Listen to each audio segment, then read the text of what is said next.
स्वागत है आपका एक बार फिर से आपके अपने YouTube चैनल पर। एक बार फिर से मैं हाजिर हूँ आपके समक्ष 15वें संस्करण के साथ। 2023-24 के लिए हम पढ़ रहे हैं भारतीय अर्थव्यवस्था, सिविल सेवाओं एवं अन्य प्रतियोगी परीक्षाओं के लिए।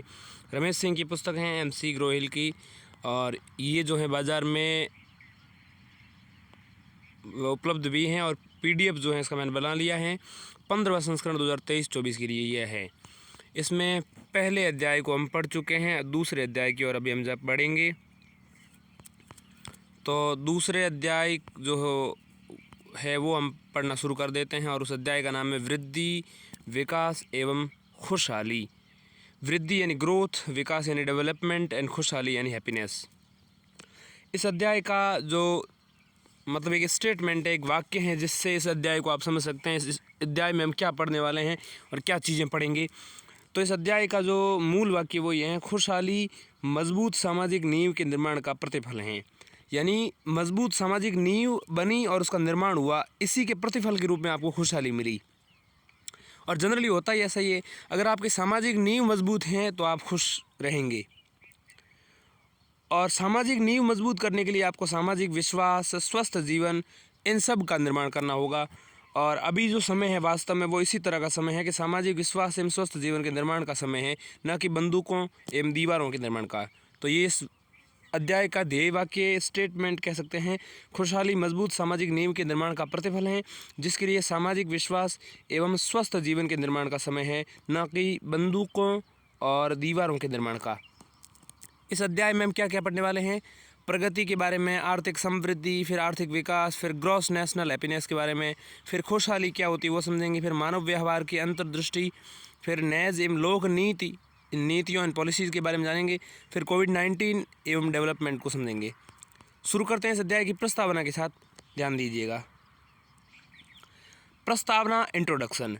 ऋषियों और दार्शनिकों की तरह ही बेहतर कल की तलाश की इंसानी पहल का अर्थशास्त्री भी एक हिस्सा है। हम इस दिशा में अर्थशास्त्र के साहित्य के रूप में आ रहे कई मतों के गवाह हैं, जो एक आम इंसान के लिए प्रगति जैसे सरल शब्द से शुरू होकर वृद्धि, विकास और मानव विकास जैसे तकनीकी पक्ष तक जाते हैं। आर्थिक व्यक्ति, इकोनॉमिक मैन के विचार पर बढ़ती निर्भरता के साथ युद्ध के दशकों बाद दुनिया ने अपार धन दौलत बनाई। 1980 के दशक में सामाजिक विज्ञानियों ने इंसानी गतिविधियों का व्यापक अध्ययन शुरू किया और अंततः आर्थिक व्यक्ति के विचार को चुनौती दी। यहीं से धरती पर इंसानों के जीवन के आत्मावलोकन की इच्छा को जीवन मिला। इस मानवता को जलवायु परिवर्तन की अबूझ पहेली का भी सामना करना पड़ा। अब संयुक्त राष्ट्र संघ के सौजन्य से दुनिया के पास विश्व खुशहाली रिपोर्ट यानी वर्ल्ड हैप्पीनेस रिपोर्ट भी है। इस पूरे जो स्टेंजा हमने पढ़ा, जो पूरा अनुच्छेद जो पढ़ा, इस अनुच्छेद में क्या मतलब समझाया क्या जा रहा है? एक तो ये कहा जा रहा है कि अर्थशास्त्री भी जो होता है वो एक बेहतर कल की तलाश का हिस्सा होता है, ठीक। और अर्थशास्त्री जो होता है वो बेहतर कल की तलाश के लिए किस तरह से हिस्सा होता है, इसका आप प्रत्यक्ष उदाहरण ये दे सकते हैं कि आजकल के साहित्य में भी अर्थशास्त्र के कई मतों को शामिल किया जाता है। कई शब्द जो है वहाँ पे हमें ये स्पष्ट रूप से संकेत देते हैं, जैसे प्रगति जैसे शब्द हैं, वृद्धि, विकास, मानव विकास जैसे तकनीकी पक्ष तक के शब्द जो हैं आज के साहित्य में भी मिलते हैं। साहित्य जैसे पक्ष में भी अगर जब अर्थशास्त्र के शब्द मिलने लगते हैं, मतलब आज की जो जनरेशन है वो प्रगति को और जो अर्थशास्त्र है उसको कितना महत्व देते हैं आप खुद समझ सकते हैं। और इसी पर जो एक विचारधारा चल पड़ी थी वो थी आर्थिक व्यक्ति, यानी व्यक्ति जो होता है वो इकोनॉमी के लिए ही करता है काम। लेकिन ये धीरे धीरे धीरे धीरे आगे जाकर के तार्किक व्यक्ति में बदल गई। आर्थिक व्यक्ति से ज़्यादा मजबूत तार्किक व्यक्ति जो हैं वो होता है। यहीं से धरती पर जो है इंसानों के आत्मावलोकन की इच्छा को जो है जीवन मिला, और मानवता को जलवायु की अबूझ पहेली का भी सामना करना पड़ा। यानी जलवायु परिवर्तन पे बीच बीच में जो है वो ह्यूमैनिटी के सामने, ह्यूमन के सामने, मानव के सामने आए। और इस प्रकार जो हैं यहाँ पर जो इस अध्याय की जो मूल अवधारणा है वो है ये कि जो व्यक्ति के अंदर की जो खुद की जो चीज़ें हैं जैसे खुशहाली हैं, उस तक व्यक्ति बहुत लेट पहुँचा, बहुत देरी से पहुँचा। इकोनॉमी के लिए केवल धन की दौलत के पीछे भागता गया व्यक्ति और तार्किक व्यक्ति बेहद बाद में बना। तो जीवन के आत्मावलोकन की इच्छा जो है उसको जीवन बहुत बाद में मिला, उसके बारे में बहुत मतलब आत्मावलोकन के संदर्भ में व्यक्ति बहुत लेट सोच पाया कि व्यक्ति धन कमा रहा है, क्या उसी से खुश है? खुशहाली किस पर निर्भर करती है? क्या केवल आर्थिक पक्ष पर निर्भर करती हैं? बिल्कुल नहीं। तो इसको अब समझेंगे। और अब जो है संयुक्त राष्ट्र संघ के सौजन्य से हमारे पास विश्व खुशहाली रिपोर्ट भी हैं, वर्ल्ड हैप्पीनेस रिपोर्ट है, WHR। तो WHR जो रिपोर्ट है, इस रिपोर्ट को भी हम समझेंगे। और यूनाइटेड नेशंस जो बने हुए हैं, संयुक्त राष्ट्र यूनियन जो बना हुआ है, इस यूनियन की वजह से ये हैं। तो कुल मिला के बात ये है कि केवल पैसा ही सब कुछ नहीं है। बात करते हैं प्रगति की। प्रगति अर्थशास्त्र की कोई विशेष अवधारणा नहीं है, मतलब ऐसा प्रगति नाम से अर्थशास्त्र में कोई शब्द जो प्रयोग में आता वो नहीं है। जनरली इसका प्रयोग कर लेते हैं, लेकिन विशेषज्ञ इसका इस्तेमाल बेहतरी और कल की चीज़ में किसी चीज़ में बढ़ोतरी के लिए किया करते हैं। आम लोगों के जीवन और अर्थव्यवस्था में लंबे समय तक चलने वाले सकारात्मक बदलाव को अर्थव्यवस्था में प्रगति कहते हैं। इसके गुणात्मक और संख्यात्मक दोनों पक्ष हैं, ठीक है। गुणात्मक पक्ष भी हैं और संख्यात्मक पक्ष भी हैं, ठीक है। यानी गुणों में बदलाव, संख्या बल भी बदलता है, तो इसको हम प्रगति कह देते हैं। प्रगति का मतलब समझ रहे हैं आप कि अगर किसी की क्वालिटी में सुधार आता तो भी, और किसके नंबर्स में भी किसी चीज़ में सुधार आता है तो इसको हम प्रगति कह देते हैं। आने वाले समय में अर्थशास्त्री जो प्रगति, जिसको प्रोग्रेस कहते हैं, ग्रोथ जिसको वृद्धि कहते हैं, और डेवलपमेंट यानी विकास कहते हैं, इन सब का इस्तेमाल करने लगे। और सब का इस्तेमाल एक ही चीज़ के लिए करने लगे, यानी प्रगति, वृद्धि और विकास एक ही है। यानी कि ग्रोथ और प्रोग्रेस, ग्रोथ एंड डेवलपमेंट, इन तीनों को कॉमन समझने लगे अर्थशास्त्री। इकोनॉमिक्स की बात कर रहा हूँ मैं, ठीक है। तीनों शब्द एक दूसरे की जगह इस्तेमाल होने लगे, ठीक। लेकिन 1960, 1970, 1980 के इन 3 दशक जो इन 3 डेकेड्स है, इनमें इन शब्दों के अलग अलग मायने, अलग अलग अर्थ जो है स्पष्ट हुए। प्रगति एक सामान्य पद है। प्रगति क्या है? एक सामान्य पद है। इसका इस्तेमाल अर्थशास्त्र में कोई मायने नहीं रखता। इसका जो है अर्थशास्त्र में कोई विशेष यूज़ नहीं है प्रगति का, लेकिन यहाँ पर अर्थशास्त्र में वृद्धि और विकास का उपयोग होता है।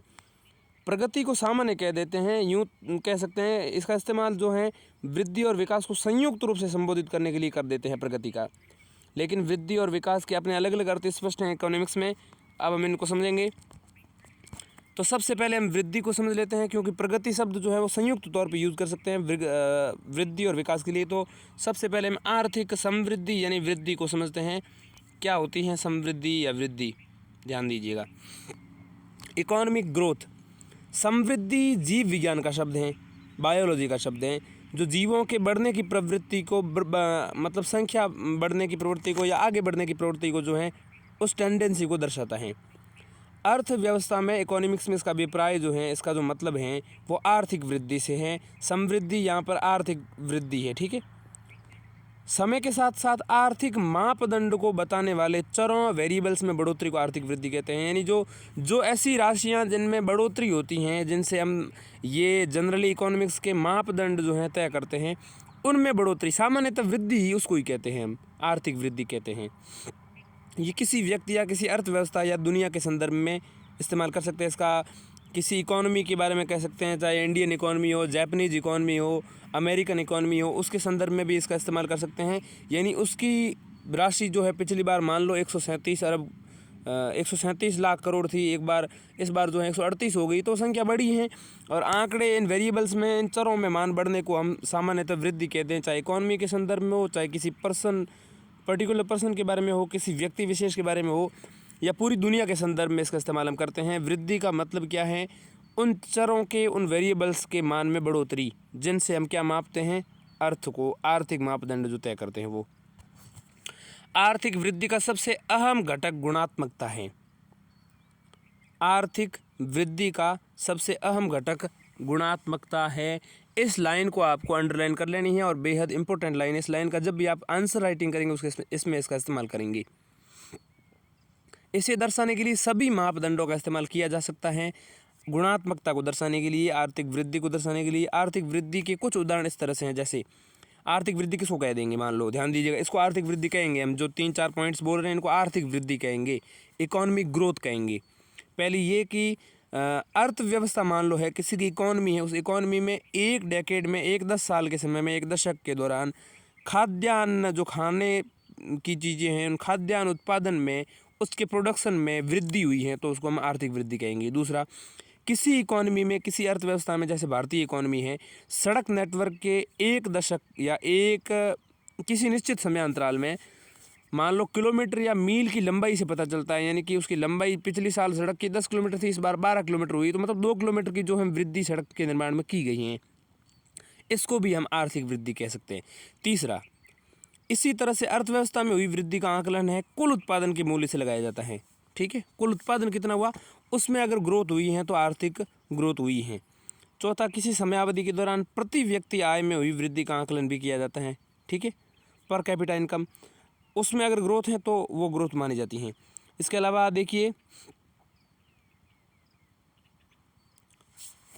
आर्थिक वृद्धि को हम मात्रात्मक प्रगति भी कह सकते हैं।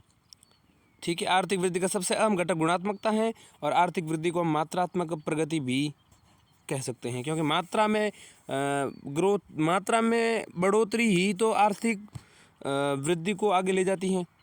तो मात्रात्मक प्रगति जो है उसको हम आर्थिक वृद्धि कह सकते हैं। आर्थिक वृद्धि की दर मापने के लिए वृद्धि में अंतर को परसेंट में निकाला जाता है और कितना अंतर रहा है, कितनी ग्रोथ आगे हुई है, उसको परसेंट में निकाल देते हैं और यही आर्थिक वृद्धि को दर्शाता है। उदाहरण के लिए मान लेते हैं, एक डेयरी उत्पादक एक महीने में 100 लीटर यानी 100 लीटर पर मंथ उत्पादन करता है मिल्क का, दूध का।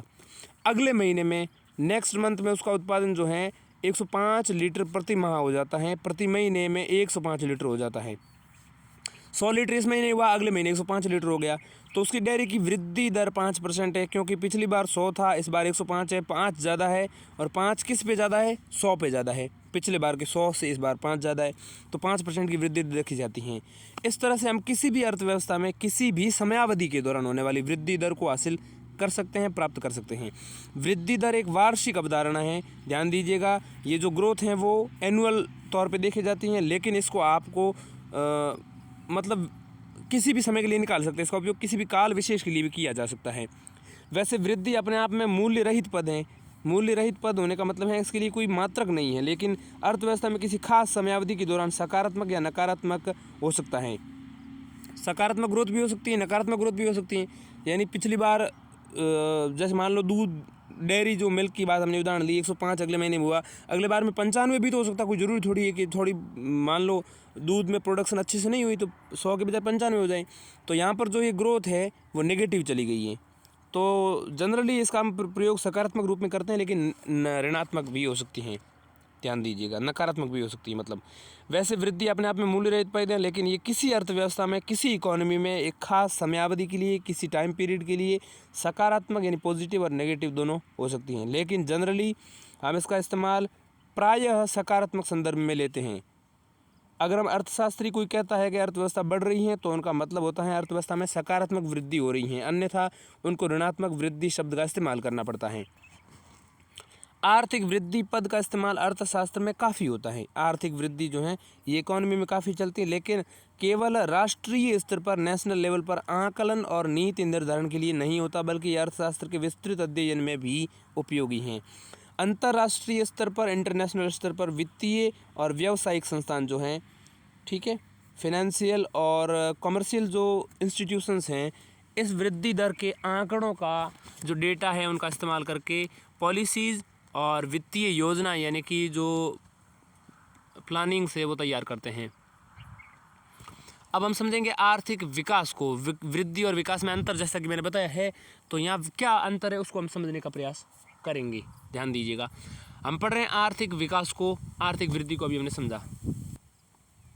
अर्थशास्त्र की उत्पत्ति के बाद काफ़ी लंबे समय तक अर्थशास्त्रियों का ध्यान अर्थव्यवस्थाओं यानी कि इकोनॉमी जो अलग अलग देशों की हैं उनकी मात्रात्मक प्रगति यानी कि आर्थिक वृद्धि पर ही केंद्रित रही। जैसे कि मैंने बताया, आर्थिक वृद्धि को मात्रात्मक प्रगति भी कह सकते हैं, यानी मात्रा कितनी बढ़ी, पिछली बार कितनी मात्रा थी, इस बार कितनी हो गई, तो उस मात्रात्मक प्रगति पर ही ध्यान रहा। ठीक है, मान्यता ये थी कि देश की आय बढ़ने के उपरांत लोगों के जीवन स्तर में गुणात्मक बदलाव आ जाता है। देश की आय बढ़ेगी तो लोग सुधरेंगे, जीवन सुधरेगा। लेकिन उस वक्त लोगों के जीवन में गुणात्मक बदलाव की बात नहीं होती थी। जनरली किसकी बात होती थी? जनरली बात होती थी आर्थिक वृद्धि की। आर्थिक वृद्धि हो जाएगी तो अपने आप हो जाएगा। आर्थिक विकास की बात नहीं होती थी। विकास में जो है व्यक्ति का जीवन स्तर कितना सुधरा है उस पर भी ध्यान दिया जाता है। लेकिन उस वक्त लोगों के जीवन में गुणात्मक बदलाव की बात नहीं होती थी। यही वजह है कि 1950 के दशक, 1950 का दशक का मतलब है 1941 से 1950 तक का टाइम है। और इस दशक तक जो है लोग वृद्धि एवं विकास की अलग अलग पहचान करने में नाकाम रहे थे 1950 तक में। हालांकि इनके वे अंतरों के बारे में पहले से थोड़े बहुत जानते थे, बिल्कुल अनभिज्ञ थे, ऐसा नहीं था। 1960 के दशक और उसके बाद के दशक में कई देशों के बारे में अर्थशास्त्रियों की राय थी कि वहाँ अपेक्षाकृत वृद्धि दर ज़्यादा थी। 1960 के जो डेकेड है उसके और उसके बाद के टाइम में कई देशों में, कई जो कंट्रीज़ थी उनमें अर्थशास्त्रियों की ये राय थी कि वहाँ पर जो है जो उनकी वृद्धि दर है वो ज़्यादा थी, वृद्धि दर ज़्यादा थी, लेकिन जीवन स्तर में गुणात्मक बदलाव नहीं आ रहा था। 1960 के दशक और उसके बाद के समय में कई देशों में अर्थशास्त्रियों की राय थी, जो इकोनॉमी की जानकारी रखते थे, ऐसे लोगों की राय थी कि अपेक्षाकृत वृद्धि दर ज़्यादा थी, वहाँ पर आर्थिक वृद्धि हो रही थी, यानी मात्रात्मक प्रगति तो हो रही थी वहाँ पर, लेकिन जो लोगों का जीवन स्तर था उसमें कोई गुणात्मक बदलाव नहीं आ रहा था। लोगों का जीवन स्तर जो है वो वैसा का वैसा था। तो लोगों को मतलब यहाँ ये चीज़ समझ में आने लगी कि आर्थिक वृद्धि जो है उससे गुणात्मक जीवन स्तर का प्रत्यक्ष संबंध नहीं है। मतलब ऐसे सुधरेगी, लेकिन इसके साथ ही वैसे ही नहीं सुधर जाएगी, इसमें सुधार की आवश्यकता रहेगी, सुधार करने पड़ेंगे। तो यहाँ से जो है इनकी परिभाषाएं अलग अलग करने की बात समझ में आने लगी। समय आ गया था कि जब आर्थिक विकास और आर्थिक वृद्धि को अलग अलग परिभाषित करने की ज़रूरत महसूस की जाने लगी। अर्थशास्त्रियों के लिए विकास का असर लोगों के जीवन स्तर की गुणवत्ता के स्तर पर दिखना चाहिए। ये जाहिर करने के लिए निम्न घटक हैं, जैसे पोषण का स्तर। पोषण का स्तर आर्थिक वृद्धि के साथ क्या पोषण का स्तर सुधरा है तो उसको हम आर्थिक विकास कह देंगे। इसके अलावा स्वास्थ्य सुविधाओं तक पहुंच है, उसका विस्तार है, अस्पताल हैं, दवाइयाँ हैं, सुरक्षित पेयजल हैं, टीकाकरण है, वैक्सीनेशन है, साफ़ सफाई यानी सैनिटेशन है, ये सारी चीज़ें सुधरी हैं कि नहीं सुधरी, इस पर बात की जाने लगी। लोगों में शिक्षा का स्तर, दूसरे मानक जिन पर जीवन की गुणवत्ता निर्भर करती हैं, इन सब में सुधार। यहाँ एक मूल तथ्य ध्यान में रखने की ज़रूरत है, जिनके मुताबिक आम लोगों को न्यूनतम सुविधाएं मिलनी चाहिए, जिसमें खाना, स्वास्थ्य, शिक्षा इत्यादि शामिल हैं।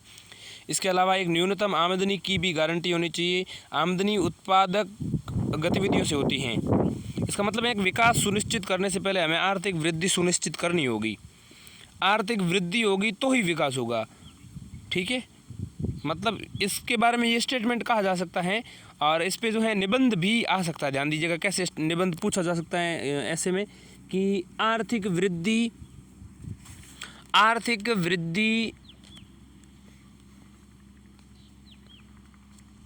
मतलब आर्थिक वृद्धि के साथ आर्थिक विकास के साथ आर्थिक वृद्धि भी आती है, लेकिन आर्थिक वृद्धि के साथ आर्थिक विकास होना आवश्यक नहीं है। इस कथन की समीक्षा कीजिए। इस तरह से मतलब पूछ सकते हैं। तो यह ध्यान देने की बात यह है कि केवल आर्थिक वृद्धि होने से विकास संभव नहीं है, लेकिन विकास होगा तो मतलब वृद्धि तो हुई है तभी विकास होगा। तो इस तरह से हम समझ सकते हैं। और ये ज़रूरी है कि आर्थिक वृद्धि होगी तभी विकास होगा, आर्थिक वृद्धि होगी तभी विकास होगा, लेकिन आर्थिक वृद्धि होने से ही विकास हो जाएगा ऐसा संभव हर बार ज़रूरी नहीं है। हो जाता है कई बार, कई देशों में होता है, लेकिन कई देशों में नहीं होता है। मतलब इस चीज़ को समझना बेहद ज़रूरी है। ध्यान दीजिएगा इस चीज़ पर कि विकास का मतलब क्या, गुणात्मक जो स्तर पर जो सुधार आया उसकी बात कर रहे हैं हम। गुणात्मक स्तर पर जो सुधार आएगा वो ज़रूरी नहीं है कि केवल पैसे आने से आ जाएगा, नहीं, गुणात्मक स्तर पर सुधार जो है वो करना पड़ेगा। और अगर मान लो कहीं पर गुणात्मक स्तर पर सुधार आ ही गया है तो वो बिना पैसे के तो आएगा नहीं। तो पैसे आने से ही गुणात्मक सुधार आएगा, पैसे आने से ही गुणात्मक सुधार आएगा, ये तो पक्का सही है। लेकिन पैसे आने से गुणात्मक सुधार आ ही जाएगा हर बार, ऐसा ज़रूरी नहीं है। गुणात्मक सुधार हुआ है मतलब पैसे आए थे तब हुआ है। इसको समझिएगा ध्यान से, इस पर थोड़ा ध्यान दीजिएगा, आवश्यकता है इस पर ध्यान देने की है। यहाँ एक मूल तथ्य ध्यान में रखने की ज़रूरत है कि जिनके मुताबिक आम लोगों को न्यूनतम सुविधाएं मिलनी चाहिए, जिसमें खाना, स्वास्थ्य, शिक्षा इत्यादि शामिल है। इसके अलावा एक न्यूनतम आमदनी की भी गारंटी होनी चाहिए। आमदनी जो है उत्पादक गतिविधियों से होती है, उत्पादन होगा, प्रोडक्शन होगा तभी आमदनी होगी। इसका मतलब है कि विकास सुनिश्चित करने से पहले हमें आर्थिक वृद्धि सुनिश्चित करनी होगी। उच्च आर्थिक विकास उच्च आर्थिक वृद्धि की मांग करता है। उच्च आर्थिक विकास उच्च आर्थिक वृद्धि की मांग करता है, लेकिन इसका मतलब यह नहीं है कि उच्च आर्थिक वृद्धि दर उच्च आर्थिक विकास को स्वतः ही गारंटी दे देगी। नहीं, जैसे मैंने क्या बोला, यहाँ पर लिखा हुआ स्पष्ट रूप से। यहाँ ऐसी उलझन थी जिसे पुराने समय के अर्थशास्त्री स्पष्ट नहीं कर पा रहे थे। इस उलझन को समझने के लिए एक उदाहरण है। दो परिवारों की एक जैसी आमदनी है, लेकिन विकास के मापकों पर खर्च अलग अलग हैं। जैसे एक परिवार स्वास्थ्य शिक्षा पर व्यय कम करता है, स्वास्थ्य और शिक्षा पर कम व्यय करता है और बचत करता है, ठीक। दूसरा परिवार जो है शिक्षा स्वास्थ्य पर खर्च करता है। ऐसे में दूसरा परिवार निश्चित तौर पर जो खर्च करता है स्वास्थ्य सेवा पर, बचत नहीं कर पाता है, वो ग्रोथ करेगा, वो आगे जाएगा, उसका विकास होगा।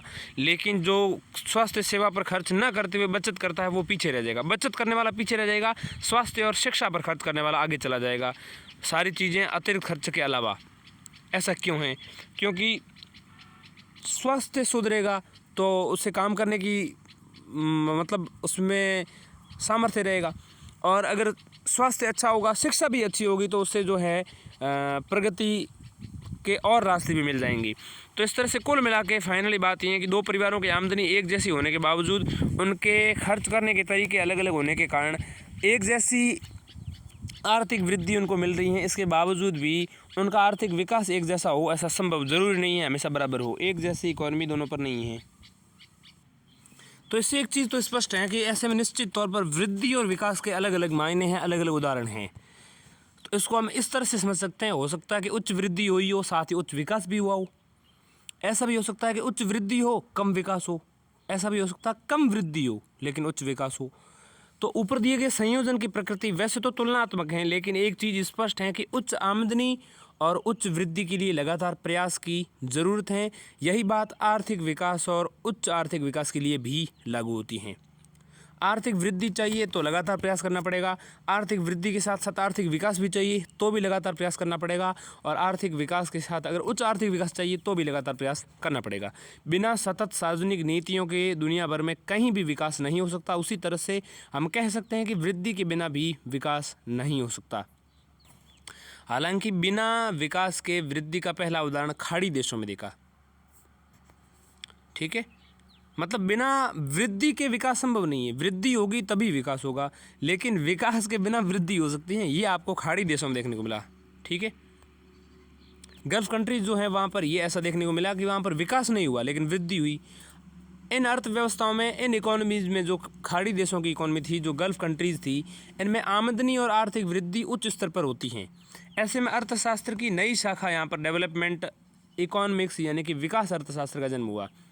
विश्व बैंक और अंतर्राष्ट्रीय मुद्रा कोष के आने के बाद, ठीक है, वर्ल्ड बैंक और इंटरनेशनल मॉनिटरी फंड IMF और WB के आने के बाद में नियमित तौर पर आर्थिक नीतियाँ तय होने लगीं, और इससे कम विकसित इकोनॉमीज़ जो हैं उनमें वृद्धि और विकास पर नज़र रखना संभव हुआ। WB और IMF के द्वारा ही ऐसा संभव हुआ। हम कह सकते हैं कि किसी अर्थव्यवस्था में, किसी इकोनॉमी में आर्थिक विकास मात्रात्मक और गुणात्मक प्रगति ही है। तो विकास का मतलब क्या है? मात्रात्मक और गुणात्मक प्रगति। आर्थिक वृद्धि का मतलब क्या है? मात्रात्मक प्रगति। मात्रात्मक प्रगति हो तो उसको हम आर्थिक वृद्धि कह देते हैं। वृद्धि और विकास में क्या अंतर है? बस इतना सा अंतर है। वृद्धि और विकास में इतना अंतर है, वृद्धि में केवल मात्रात्मक प्रगति होती है और विकास में मात्रात्मक और गुणात्मक दोनों प्रगति होती है, ठीक है। अब तो समझ रहे होंगे आपकी कि भाई केवल वृद्धि होने से विकास संभव ही हो, ऐसा ज़रूरी नहीं है हर बार। क्योंकि यहाँ पर दोनों फैक्टर चाहिए। अब केवल गुणात्मक फैक्टर से विकास नहीं होगा, मतलब मात्रात्मक चाहिए। तो मतलब ये समझ सकते हैं कि विकास का सर्कल जो है, जो गोला है वो बड़ा गोला है, और उसके अंदर एक छोटा गोला जो है वो है वृद्धि का। यानी वो छोटा गोला होगा तभी पूरा गोला भर पाएगा विकास वाला। लेकिन मान लो वृद्धि वाला पूरा गोला भर गया, फिर भी एक जिसको हम गुणात्मक प्रगति कहते हैं वो तो उस विकास में बाकी है ना। तो इसलिए विकास जो है वो बड़ा फैक्टर है, वृद्धि छोटा फैक्टर, इसको समझिएगा, ठीक है। इसका मतलब यह है कि वृद्धि मात्रात्मक प्रगति और विकास मात्रात्मक के साथ गुणात्मक प्रगति को सूचित करते हैं। जब आर्थिक वृद्धि का इस्तेमाल विकास के लिए होता है तो वृद्धि की तेज़ रफ्तार का पता चलता है।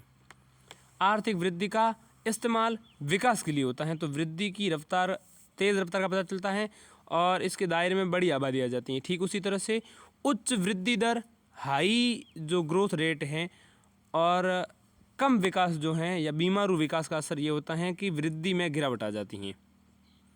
मतलब ये समझिए कि जब आर्थिक वृद्धि का इस्तेमाल विकास के लिए होता है, विकास का मतलब क्या है, गुणात्मक स्तर पर सुधार करना, शिक्षा, स्वास्थ्य, पोषण, इन सारी चीज़ों में सुधार करना, इत्यादि चीज़ों में जब सुधार करने की बात आती है तो वृद्धि की रफ्तार तेज हो जाती है। ठीक, इसके दायरे में बड़ी आबादी आ जाती है। ठीक उसी तरह से उच्च वृद्धि दर, वृद्धि यानी कि मात्रात्मक प्रगति, पैसे आ जाना, और कम विकास मतलब सुधार ना मिलना, स्वास्थ्य सेवाएं, शिक्षा, पोषण, ये सब ना मिलना, तो इससे होता है कि वृद्धि में गिरावट आ जाती है। जो पैसे आ रहे थे वो भी कम हो जाते, क्योंकि लोग फाइनली पैसे तो लोग ही देंगे आपको कमा करके। अब उनका स्वास्थ्य अच्छा नहीं है, उनकी शिक्षा अच्छी नहीं है, तो पैसे कम हो ही जाएंगे।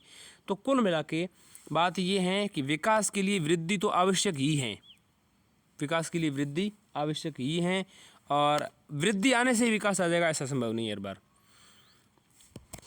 वृद्धि और विकास में एक सर्कुलर रिश्ता है। जब आर्थिक महामंदी का दौर आता है तो ये रिश्ता टूट जाता है।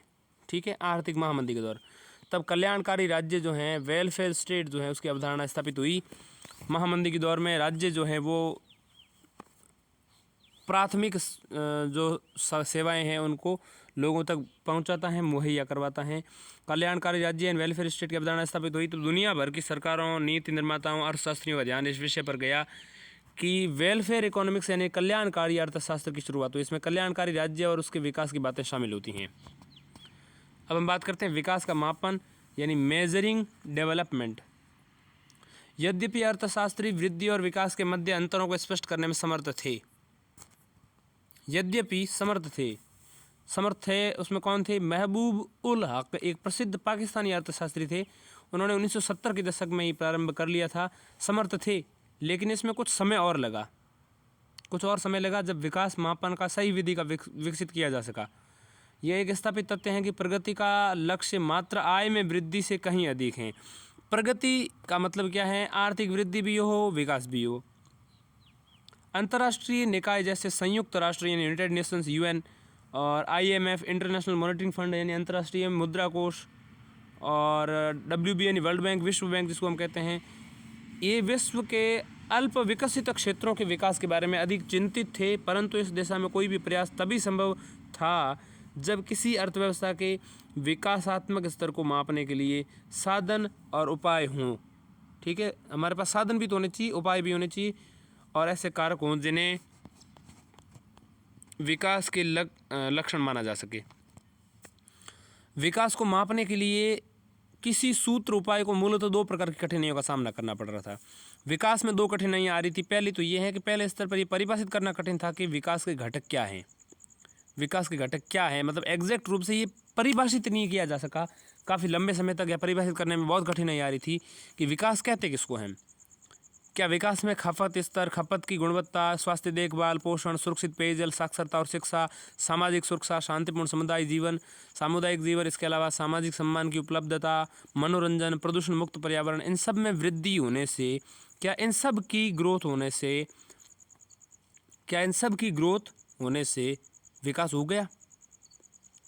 ये वस्तुतः काफ़ी कठिन कार्य हैं। विकास के इन कारकों पर विशेषज्ञों में सहमति प्राप्त की जा सके। दूसरी जो कठिनाई थी वो थी दूसरे स्तर पर विकास की अवधारणा को मात्रात्मक रूप में लेना अत्यधिक कठिन है, क्योंकि इसमें मात्रात्मक और गुणात्मक दोनों पहलू होते हैं।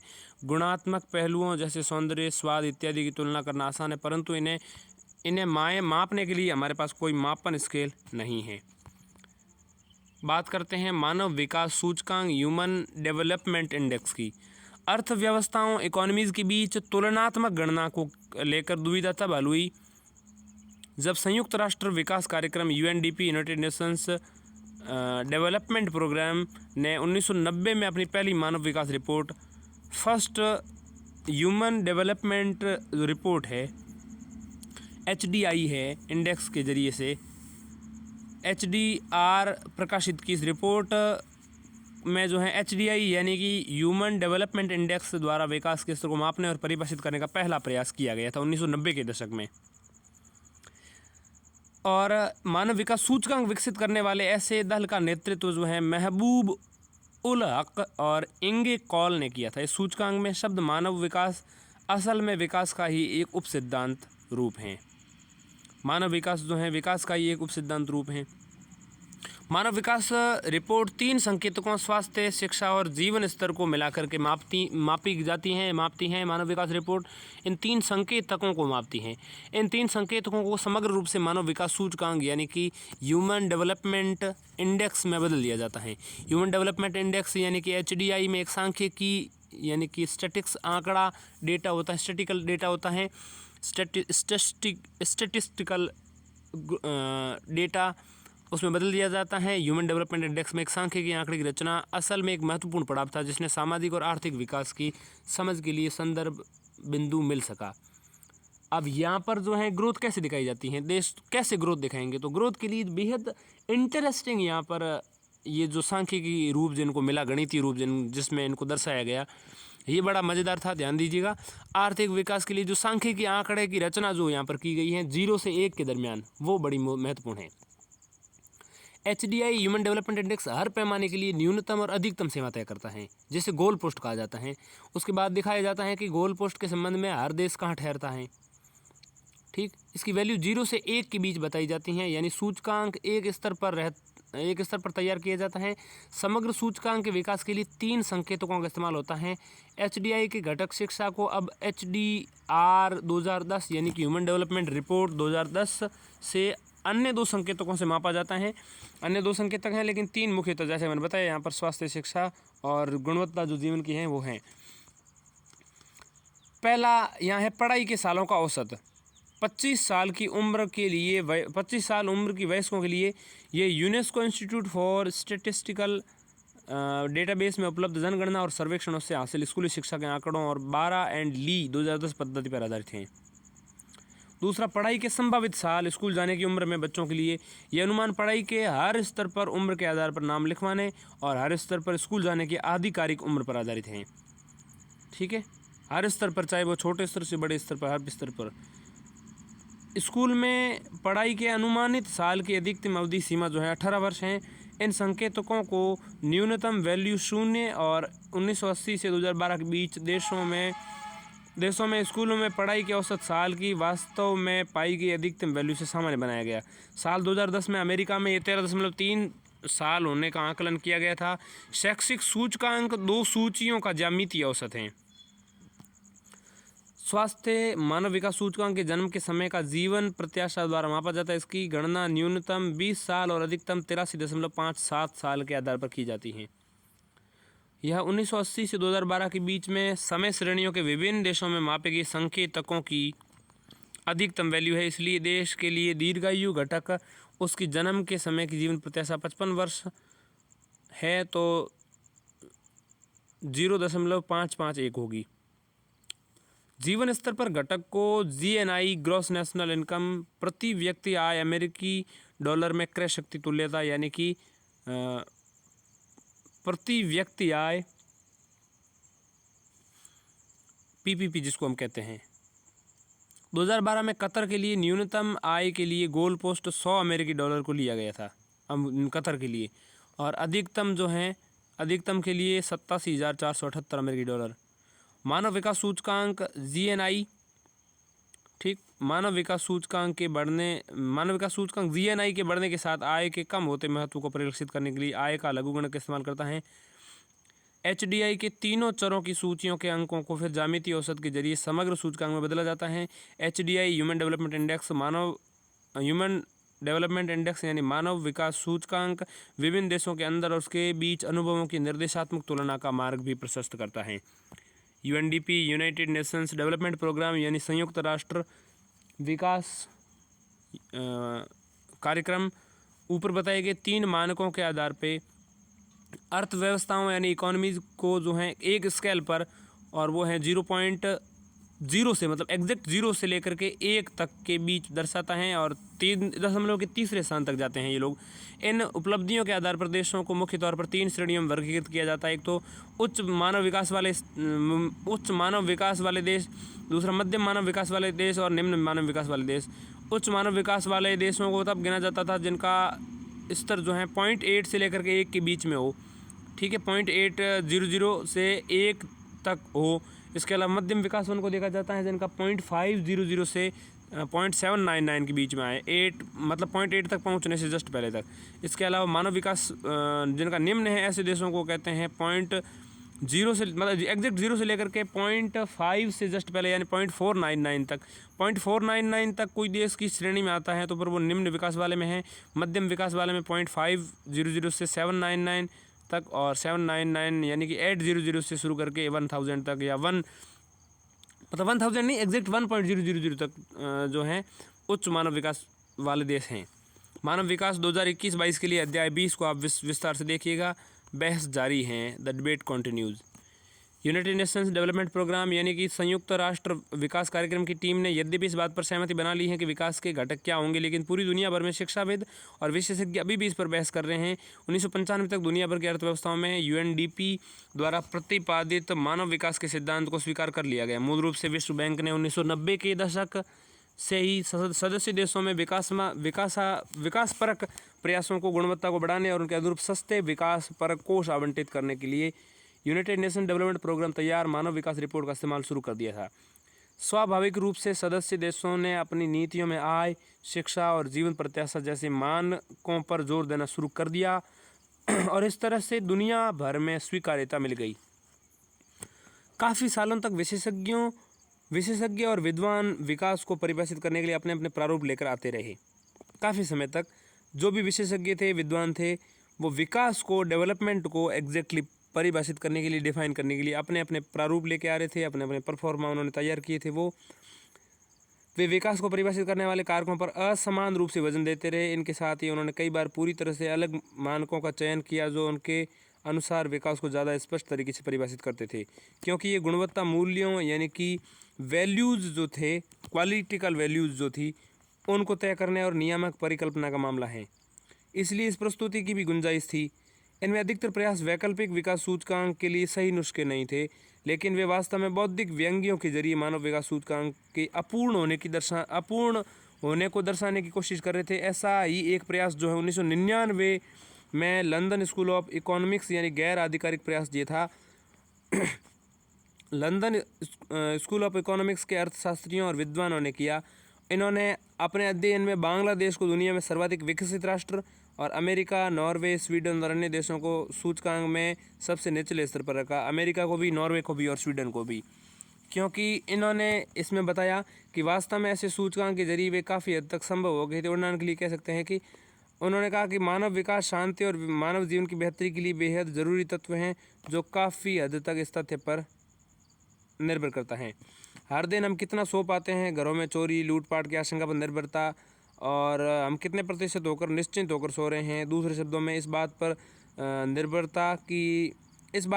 करता है कि इनके न होने पर केवल हम कितने आश्वस्त हैं। इसका मतलब है कि हम अच्छी तरह से नींद के बारे में जानने की कोशिश घरों में चोरी, लूटपाट की घटनाओं के आंकड़े को लेकर कर सकते हैं। छोटी मोटी चोरियों के बारे में आमतौर पर पुलिस में रिपोर्ट दर्ज नहीं कराई जाती हैं। ऐसे में सर्वेक्षण करने वाले ऐसे मामले, मान लीजिए देश में एक साल के तालों की बिक्री के आंकड़ों से इसे जानने की कोशिश करते हैं। ऐसे में देशों में लोगों को सबसे ज़्यादा बेफिक्र सोने वाला माना जाना चाहिए, जहां लोगों के पास चोरी या लूटपाट होने का जोखिम जैसी कोई बात ना हो, यानी सबसे बेहतर मानसिक शांति हो, इसलिए वह सबसे विकसित देश होगा। वास्तव में मानव विकास सूचकांक को विकास को मापने का एक ऐसा संभव आधार माना जा सकता है जिससे लेकर अधिकतर जानकारों के बीच सहमति है, लेकिन जिन तय पैमानों पर सूचकांक देशों के विकास का आकलन करता है वो वास्तव में कई दूसरे अहम कारकों को छोड़ देता है जो किसी भी अर्थव्यवस्था के विकास और जीवन स्तर को प्रभावित करते हैं। विशेषज्ञों के मुताबिक एक ऐसे कारक जो हमारे जीवन के स्तर को प्रभावित करते हैं वो निम्नलिखित हो सकते हैं। और कौन से कारक यहाँ पर हो सकते हैं, ध्यान दीजिएगा। जैसे अर्थव्यवस्था के सांस्कृतिक पहलू कितने हैं, किसी इकॉनमी में सांस्कृतिक रूप से कितना सक्षम है वो देश, तो इसको हम विकास कह सकते हैं। इसके अलावा पर्यावरण की शुद्धता कितनी है, वहाँ सौंदर्य बोध को लेकर के नज़रिया कैसा है और कितना मजबूत नज़रिया है या कैसा देखने को मिलता है नज़रिया। इसके अलावा अर्थव्यवस्था के नियम और प्रशासन से संबंधित पहलू भी इसमें शामिल हैं। खुशहाली और प्रतिष्ठा को लेकर लोगों के विचार, मानव जीवन को लेकर के नैतिक परिदृश्य, ये सब जो हैं हम समझ सकते हैं कि इस विकास को प्रभावित करने वाले पॉइंट्स हैं। अब हम समझेंगे विकास का आत्मविश्लेषण, इंट्रोस्पेक्टिंग डेवलपमेंट। विकास के असली अर्थ को लेकर भ्रम तब शुरू हुआ जब विश्व बैंक और अंतर्राष्ट्रीय मुद्रा कोष अस्तित्व में आए।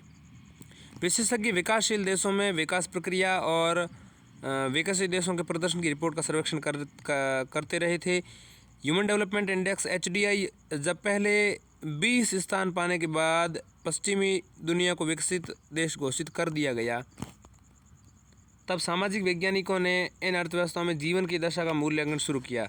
ऐसे अधिकतर अध्ययनों में पाया गया कि पश्चिमी देशों में जीवन में सब कुछ था सिवाय खुशी के। अपराध, भ्रष्टाचार, लूटपाट, फिरौती, मादक पदार्थों की तस्करी, वेश्यावृत्ति, बलात्कार, नरसंहार, नैतिक पतन, यौन विकृति आदि सारी चीज़ें वहाँ पर थी। सभी प्रकार से तथाकथित विकार विकसित देशों में बढ़ रहे थे। इसका मतलब था कि उन्हें खुशी, मानसिक शांति, खुशहाली और अच्छे हालत में रहने का अनुभव देने में विफल रहा है। विद्वानों ने दुनिया भर के विकास के लिए किए गए प्रयासों पर भी प्रश्न उठाने शुरू कर दिए। उनमें से अधिकतर ने विकास को फिर से परिभाषित करने पर बल दिया जो मनुष्य को खुशियाँ दे सके, ऐसा विकास। विकसित दुनिया में विकास के कारण खुशियाँ क्यों नहीं आई, ये एक इम्पोर्टेंट सवाल है। ठीक है, विकसित दुनिया में विकास के कारण खुशियाँ क्यों नहीं आई, इस पे सवाल बन सकता है कि विकसित दुनिया में विकास आई फिर खुशी क्यों नहीं आई, खुशहाली क्यों नहीं आई वहाँ पर। इस सवाल का जवाब किसी एक तथ्य में नहीं छिपा है, बल्कि ये मानव जीवन के कई पहलुओं को छूता है। पहला, जब कभी अर्थशास्त्री प्रगति की बात करते हैं तो उनका आशय मानव जीवन की संपूर्ण खुशी से होता है। सामाजिक विज्ञानी जो होते हैं वैज्ञानिक, वो हालांकि खुशी के पर्यायवाची के तौर पर प्रगति, वृद्धि, विकास, संपन्नता, कल्याण का इस्तेमाल करते रहे हैं। खुशी एक मानक यानी नॉर्मेटिव धारणा के साथ एक मनोदशा यानी स्टेट ऑफ माइंड भी है जो समय एवं स्थान के अनुसार भिन्न हो सकती हैं। दूसरा, जिस अवधि में विकास को परिभाषित किया गया, ये माना जाता है कि कुछ निर्धारित भौतिक संसाधनों की आपूर्ति से इंसानी जीवन को बेहतर बनाया जा सकता है। इन संसाधनों को इस तरह से निर्दिष्ट किया गया: बेहतर आय का स्रोत, पोषण का उचित स्तर, स्वास्थ्य सुविधाएं, साक्षरता, शिक्षा, ये सारी चीज़ें जो हैं संसाधनों से व्यक्ति के जीवन को, मानव के जीवन को, इंसानी जीवन को बेहतर बनाया जा सकता है। खुशी विकास से कहीं ज़्यादा व्यापक अवधारणा है। खुशी सबसे ज़्यादा व्यापक अवधारणा है जिस तथाकथित विकास को हासिल करने के लिए दुनिया पिछले कई दशकों से कड़ी मेहनत कर रही है, वो इंसानों को सिर्फ भौतिक खुशी देने में सक्षम है। खुशी का एक गैर भौतिक पहलू भी है। इसका आशय है कि जब तक दुनिया अपने विकास के परिदृश्य यानी भौतिक खुशी को और पुष्ट करने लगती रहेगी, तब तक उसे खुशी का गैर भौतिक पहलू हिस्सा नहीं हासिल हो सकता। लेकिन हमारे जीवन का गैर भौतिक हिस्सा मूल्यों, धर्म, अध्यात्म, सांस्कृतिक मूल्यों से जुड़ा हुआ है। जैसे विकास या मानव विकास को भौतिक संदर्भों में परिभाषित किया गया है, यह हमें भौतिक खुशी ही प्रदान कर सकता है जो विकसित दुनिया में देखी जा सकती है। विकास की आंशिक परिभाषा के कारण विकसित राष्ट्र विकास हासिल कर पाए, लेकिन खुशहाली नहीं। खुशी के गैर भौतिक हिस्से के लिए हमें स्वाभाविक रूप से विकास की अवधारणा को आज नहीं तो कल नए सिरे से परिभाषित करना होगा। अब हम समझते हैं gross national happiness. Gross national happiness किसी तरह एक छोटा राष्ट्र विकास को अपने तरीके से परिभाषित कर पाया। किसी तरह एक छोटा राष्ट्र विकास को अपने तरीके से परिभाषित कर गया जिसमें ज़िंदगी की भौतिक और गैर भौतिक दोनों पहलू मौजूद थे। उसने इसे ग्रॉस नेशनल हैप्पीनेस यानी GNH कहा। ये राष्ट्र था भूटान।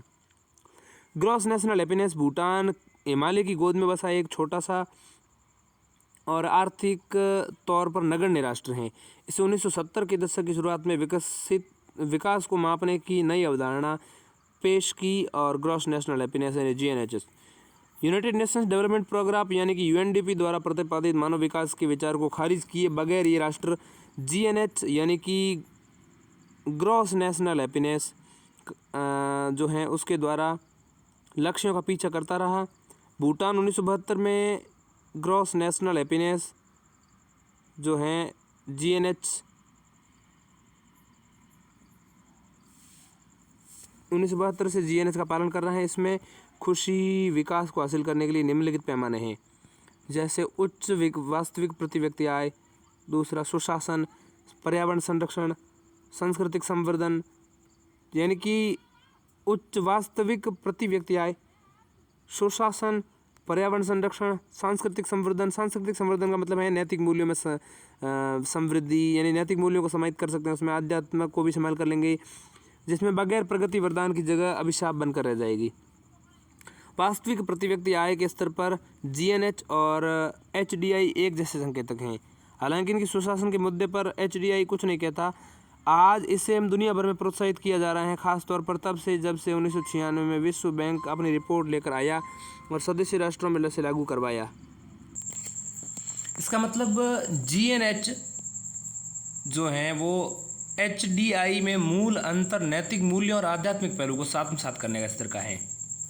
एक निष्पक्ष विश्लेषण साफ तौर पर ये बताता है कि भौतिक उपलब्धियां हमें खुशी देने में पूरी तरह सक्षम नहीं है, क्योंकि इनके आधार में जो है इनके बेस में मूल्यों की कमी है, वैल्यूज़ की कमी है। जहाँ तक मूल्यों की बात है, वैल्यूज़ की बात है, धार्मिक और आध्यात्मिक जड़ों से जुड़े होते हैं।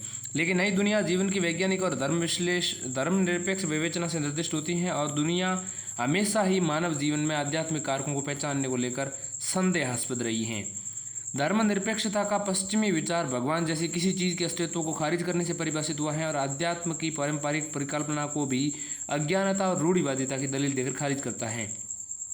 इसे स्वीकार करने में किसी तरह का संदेह नहीं होना चाहिए कि विकास के नाम पर अंततः पश्चिमी विचारधारा आधुनिक दुनिया और जीवन पर अपनी धाक रखती हैं। विकास का ये विचार जैसे दुनिया का अधिकांश हिस्सा मानता है 100% सांसारिक है, और आज कोई भी देख सकता है कि अंत में इस दुनिया को खुशी के नाम पर क्या प्राप्त हुआ है। UNDP के एक वरिष्ठ अर्थशास्त्री GNH पर आधारित भूटान के विकास के अनुभवों का अध्ययन से समग्र खुशी के विचार को बल मिला है, और यही विकास का परिणाम भी होना चाहिए। इस अध्ययन के मुताबिक 1984 से 1998 का दौर जो है 1984 से 1998 का दौर है, इस दृष्टि से देखने योग्य था, क्योंकि इस दौरान जीवन प्रत्याशा में शानदार 19 साल की बढ़ोतरी हुई। स्कूल में नाम लिखवाने वाले बच्चों की संख्या 72% तक पहुंची। साक्षरता महज 17% थी, वहां से बढ़कर के 47.5% तक पहुंच गई। अमेरिका में विश्व ट्रेड पावर पर आतंकी हमले के बाद पूरी दुनिया में एक मनोवैज्ञानिक काया पलट हुई, और विकास को लेकर इस दुनिया में उस दुनिया तक लोगों का आधार हिल गया, बेस हिल गया। जो दुनिया एक तरह से वैश्विकरण की प्रक्रिया में थी, वो इस आत्मावलोकन में लग गई कि क्या बहुसांस्कृतिक अस्तित्व संभव है। 2004 की मानव विकास रिपोर्ट का शीर्षक था cultural liberty in today's diverse world. इस तरह से इस पूरी चर्चा को समेट सकते हैं कि मानव जाति इस समय आत्मावलोकन और परिवर्तन को एक बेहद गंभीर दौर से गुजर रही है, जहां दुनिया में प्रभावशाली मत ये है कि विकास की अवधारणा को नैतिक और आध्यात्मिक मूल्यों को शामिल करते हुए नए सिरे से परिभाषित किया जाए।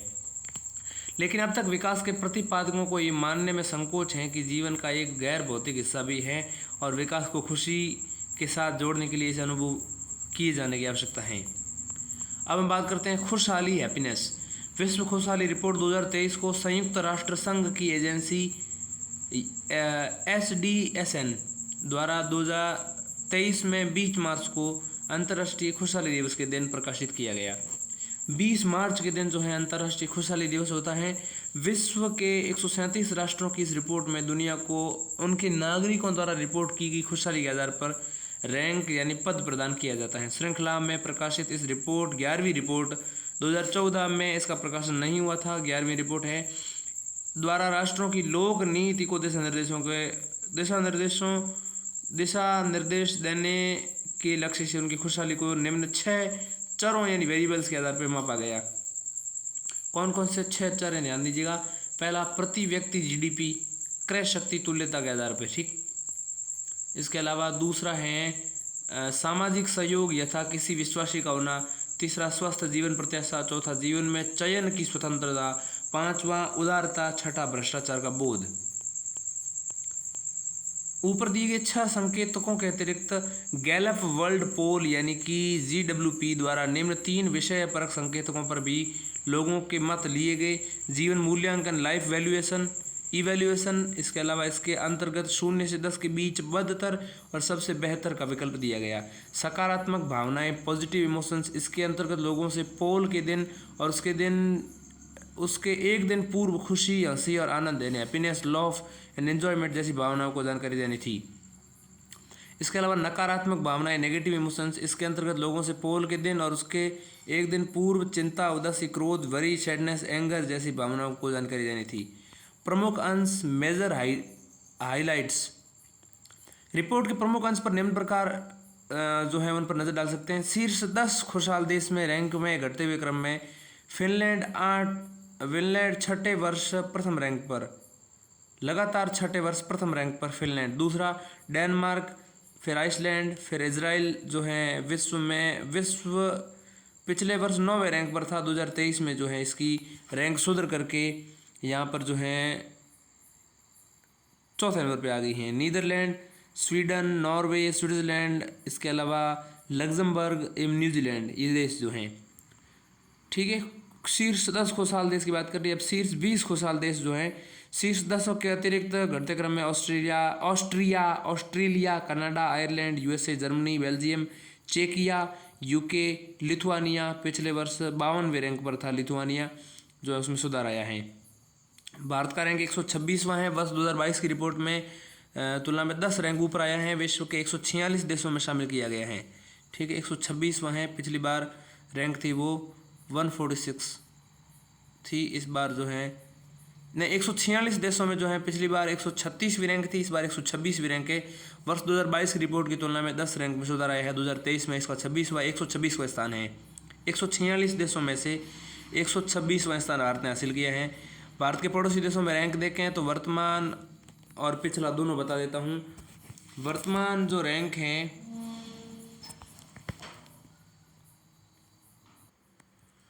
वर्तमान रैंक नेपाल की 78 है, पिछली 84 थी। नेपाल रैंक जो है गिरी है, 84 से 78 हो गई है।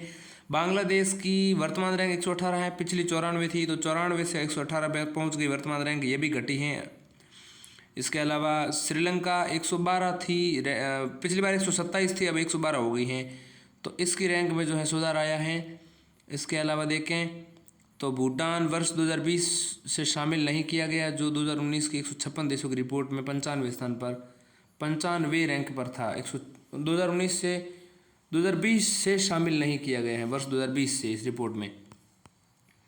इसके अलावा प्रमुख दक्षिण पूर्वी एशियाई देशों की रैंक देखें तो वर्तमान और पिछली, वर्तमान पहले बताऊंगा फिर पिछली बताऊंगा। सिंगापुर वर्तमान रैंक 25 है, पिछली रैंक 27 में थी। सिंगापुर की रैंक में 2 रैंक का सुधार आया है। जापान में रैंक जो है 47 आ गई है, पिछली 54 थी, तो जापान भी सुधरा है। फिलीपींस में 76 रैंक होगी, पिछली 60 थी, ठीक। थाईलैंड की बात करें, थाईलैंड 60 पे पहुंच गया है, पिछली बार 61 था। मलेशिया 55 पे पहुंच गया, पिछली बार 70 था। वर्तमान में इंडोनेशिया की रैंक 84 है, पिछली बार 87 थी। म्यांमार की 117 है, 126 है। म्यांमार की 117 है, 126 थी। ब्रिक्स देशों के रैंक की बात करें तो वर्तमान और पिछला देखें तो ब्राज़ील 49 पे पहुंच गया है, पिछली बार 38 पे था। चाइना की बात करें तो 64, पिछली बार 72 थी, इस बार 64 है। रूस की 70 है, पिछली बार 80 थी। दक्षिणी अफ्रीका की बात करें तो 85 है इस बार, और पिछली बार 91 थी। विश्व के निम्नतम खुशहाली वाले देशों में अफगानिस्तान 137वें रैंक पर, लेबनान 136वें रैंक पर, सियरा लियोन 135 रैंक पर। कमेंट्स देखें, रिपोर्ट के सह लेखकों की कुछ दिलचस्प टिप्पणियां निम्न प्रकार हैं। जॉन हेलीवेल, इन्होंने क्या टिप्पणी करी है? दूसरों के प्रति परोपकार की भावना, विशेषकर अजनबियों के प्रति में वर्ष 2021 में नाटकीय ढंग से बढ़ोतरी हुई है, जो वर्ष 2022 में उच्च स्तरीय रहा। महामारी पूर्व से लगभग 25% अधिक रहा। हेलीवेल के अनुसार कोविड-19 महामारी की 3 वर्षों की अवधि में वैश्विक खुशहाली गिरावट नहीं आई। एक वर्ष 2020 से 2022 के बीच जीवन मूल्यांकन की स्थिति काफ़ी तन्यक यानी रेजिलेंट रही। महामारी के वर्ष के 3 वर्षों के बराबर महामारी की मुश्किल अवधि में सकारात्मक भावनाएं एवं सामाजिक सहयोग उच्च स्तरीय रहीं। महामारी की गतिरोध ने लोगों को पुनर्चिंतन के लिए उत्प्रेरित किया। लोगों में ये समझ आ रही है कि जीवन में सिर्फ ग्रेड यानी वेतन ये सब कुछ नहीं है, बल्कि दूसरों की सहायता एवं सहयोग भी काफ़ी आवश्यक हैं। हम अपने जीवन की अच्छी स्थिति में पाते हैं कि अगर हम सिर्फ अपनी नहीं बल्कि दूसरों की भी चिंता करते हैं। इसके अलावा लारा एकनिन क्या कहते हैं? लारा एकनिन का कहना है, इस वर्ष की रिपोर्ट में कई अंतर्दृष्टियां इनसाइट्स शामिल हैं, लेकिन इसमें सबसे दिलचस्प एवं सुखदायी है सामाजिकता के प्रति रुझान, प्रो सोशलिटी। ये दूसरा वर्ष जब विश्व में विभिन्न प्रकार की दयाशीलता, अजनबियों का सहयोग, अच्छे कार्यों के लिए धनदान, स्वयं सेवा इत्यादि की भावनाएं महामारी के पूर्व की अवधि से उच्चतर देखी गई हैं, ठीक है। सफलता की बदलती अनुभूति रिपोर्ट के अनुसार प्रथम विश्व खुशहाली रिपोर्ट के प्रकाशन के बाद आज विश्व में सबसे ज़्यादा लोग ये एहसास करते हैं कि किसी देश में सफलता उनके नागरिकों की खुशहाली से पता चलता है। खुशहाली की माप के प्रति आज विश्व में एक आम सहमति उभरी है। विश्व की सरकारें राष्ट्रीय खुशहाली को एक नीतिगत उद्देश्य से बनाने की सोच रखती हैं। बात करते हैं वेलबी दृष्टिकोण वेलबी अप्रोच क्या है। सामाजिक प्रगति के मूल्यांकन एवं प्रभावी नीति निर्धारण के उद्देश्य से 2021 की खुशहाली रिपोर्ट में वेलबी यानी वेल बीइंग एडजस्ट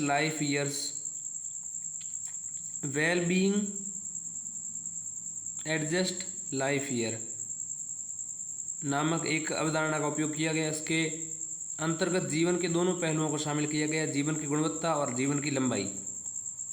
स्वास्थ्य अर्थशास्त्रियों द्वारा उपयोग में लाए जाने वाले क्वाली यानी कि क्वालिटी एडजस्टेड लाइफ ईयर्स, जहां व्यक्तिगत मरीज के स्वास्थ्य संबंधी जीवन गुणवत्ता की माप करता है, वेलबी व्यक्ति के सकल जीवन गुणवत्ता की माप करता है। ठीक है, क्वाली में जहां पर किसकी माप की जाती है, व्यक्तिगत मरीज जो हैं उसके स्वास्थ्य संबंधी जीवन गुणवत्ता की माप, स्वास्थ्य संबंधी केवल। वेलबींग में सकल जीवन गुणवत्ता की माप करती हैं। इस दृष्टिकोण से मुद्रा को जीवन के सापेक्ष में निम्न मूल्य किया जाता है, स्थापित परंपरा के विपरीत ये। कई अध्ययनों के अनुसार धनी देशों में एक अतिरिक्त अमेरिकी डॉलर वेलबी को लगभग 1/1 लाख पॉइंट बढ़ाता है, लेकिन वह जीवन का एक अतिरिक्त वर्ष वेलबी को 7.5% बढ़ाता है। इस प्रकार समुदाय को जीवन के एक वर्ष को सकल घरेलू उत्पाद यानी कि ग्रॉस डोमेस्टिक प्रोडक्ट जीडीपी के 7,50,000 अमेरिकी डॉलर के बराबर मानना चाहिए। इस दृष्टिकोण द्वारा मानव जीवन को मापने का न सिर्फ एक ज़्यादा पूर्ण तरीका सुझाया गया, बल्कि इसके माध्यम से विभिन्न देशों की तुलना भी बेहतर ढंग से की जा सकती है। ऐसा इसके अंतर्गत औसत जीवन की बेहतरी को जीवन प्रत्याशा से गुणा करके निकाला जाता है। इस विधि के अनुसार वर्ष 2006 से 2008 के और वर्ष 2017 से 2019 की अवधि में उच्च जीवन प्रत्याशा के कारण विशेषकर निम्न स्वास्थ्य वाले देशों में प्रति व्यक्ति वेलबी में 1.3% की वृद्धि आई है। ये न सिर्फ मौलिक असमानता में वैश्विक कमी दर्शाता है, बल्कि कोविड-19 महामारी के काल में यह असमानता जो है निम्न बनी रही। रिपोर्ट द्वारा विश्व के नीति निर्माताओं को लोगों के वेलबी को महत्वमीकृत करने की सलाह दी गई। खुशहाली का अर्थ, द मीनिंग ऑफ हैप्पीनेस। खुशहाली शब्द जटिल अर्थों वाला है, इसका उपयोग हल्के तरीके से नहीं किया जाता है। खुशहाली मनुष्य मात्र की आकांक्षा है जो सामाजिक प्रगति का पैमाना भी बन सकती है। तब भी क्या दुनिया भर के देशों के लोग खुश है? अगर नहीं तो इसके लिए क्या किया जा सकता है? सही माप की कुंजी खुशहाली शब्द के अर्थ में ही निहित है। WHO 2013 के अनुसार, वर्ल्ड बैंक रिपोर्ट 2013 के अनुसार समस्या है कि खुशहाली शब्द का उपयोग दो अर्थों में किया जाता है। एक तो भाव के रूप में, क्या आप कल खुश थे? एक मूल्यांकन, क्या आप अपने जीवन से खुश हैं? ठीक, यदि व्यक्तियों से इन दो अलग प्रश्नों की पूछा जाए तो उत्तरों में खुशहाली के पैमाने का पता लगाना मुश्किल होगा। अगर सामाजिक प्रगति का पता लगाने के लिए व्यक्तियों की खुशहाली संबंधी उत्तरों से भाव में अस्थायी परिवर्तन से कुछ अधिक जानकारी मिल सकती है, अथवा निर्धन व्यक्ति जो खुशहाली की अभिव्यक्ति भावनाओं के में करता है, समाज की निर्धनता से लड़ने के संकल्प व इच्छा शक्ति को ही जाने अनजाने समाप्त कर सकता है। सौभाग्य से खुशहाली सर्वेक्षणों के उत्तरदाता भ्रमित करने वाले ऐसी गलतियां नहीं करते।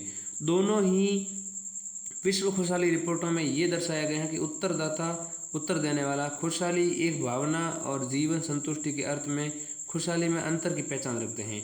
इन प्रश्नों के उत्तर भी बिल्कुल अलग अलग रहते हैं।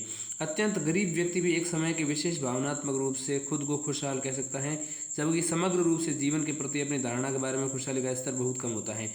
वास्तव में जो लोग अति निर्धनता में जीवन जी रहे हैं उनके समग्र रूप से जीवन के प्रति खुशहाली का स्तर बहुत नीचा होता है। ठीक है, मतलब अति निर्धनता में जीवन जी रहे हैं उनमें समग्र रूप से जीवन के प्रति खुशहाली का जीवन स्तर नीचा होता है। ऐसे उत्तरों से समाज को निर्धनता की स्थिति समाप्त करने के लिए तत्पर होना चाहिए। विश्व खुशहाली प्रतिवेदन WHR वर्ल्ड ह्यूमन रिपोर्ट 2015 व्यक्तिपरक कुशलता यानी सब्जेक्टिव वेलबींग, जीवन मूल्यांकन, जीवन संतुष्टि तथा समग्र रूप से जीवन खुशहाली तथा खुशी के प्राथमिक पैमानों पर आधारित हैं। इस प्रकार खुशहाली दो बार सामने आती है, एक बार भावनात्मक प्रतिवेदन के रूप में और एक बार जीवन मूल्यांकन के एक भाग के रूप में। दोनों ही अर्थों में खुशहाली की प्रवृत्ति और कारणों के बारे में विचारणीय प्रमाण प्रस्तुत करती हैं।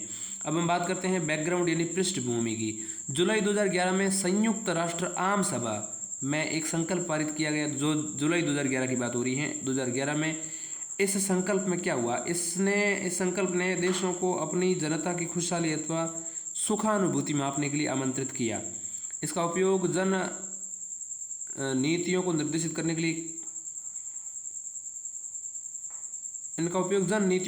करने के लिए कहा। इसके पश्चात अप्रैल 2012 में संयुक्त राष्ट्र में खुशहाली एवं कुशलता पर एक उच्च स्तरीय बैठक आयोजित की गई, जिसकी अध्यक्षता भूटान के प्रधानमंत्री ने की। उस समय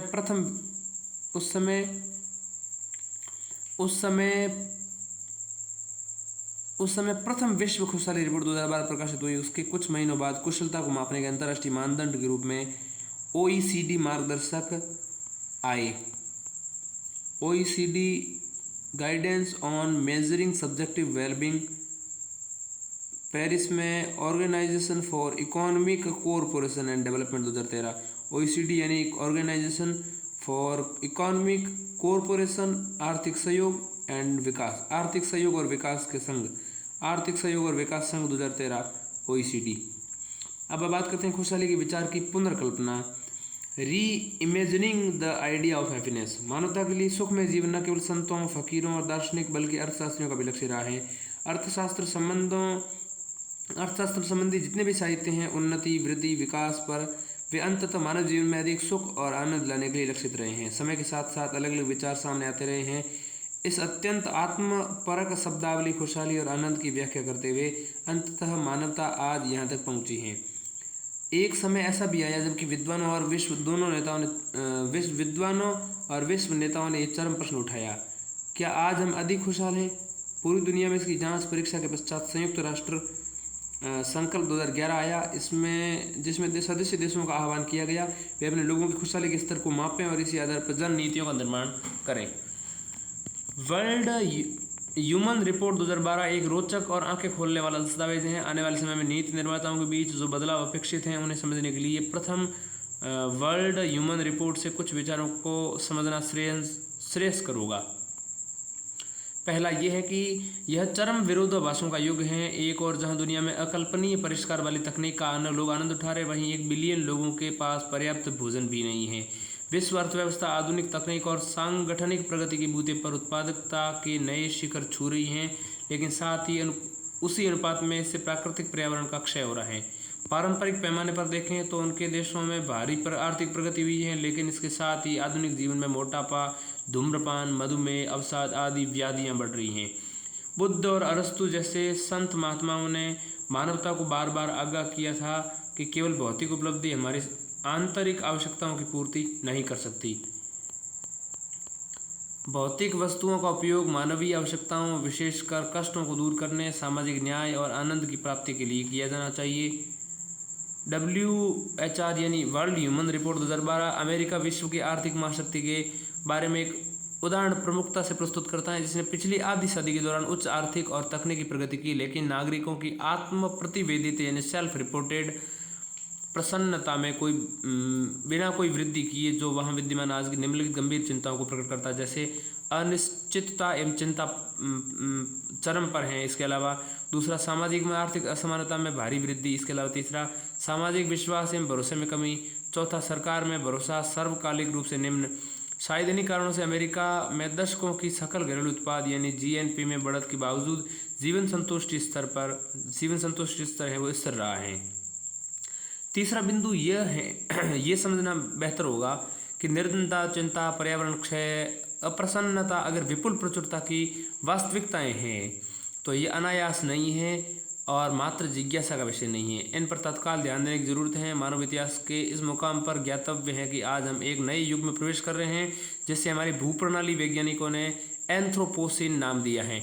एंथ्रोपोसिन हमारे समाज को अनिवार्य रूप से बदलेगा यदि हम वर्तमान आर्थिक प्रक्षेप पथ को विचारहीन होकर जारी रखते हैं। तो इसका अर्थ होगा कि हम धरती की जीवन रक्षक प्रणालियों, आहार आपूर्ति, स्वच्छ जल और स्थिर जलवायु, जो कि मानव स्वास्थ्य के लिए ही नहीं बल्कि कहीं कहीं तो मानवीय अस्तित्व के लिए अनिवार्य हैं, को जोखिम में डाल रहे हैं।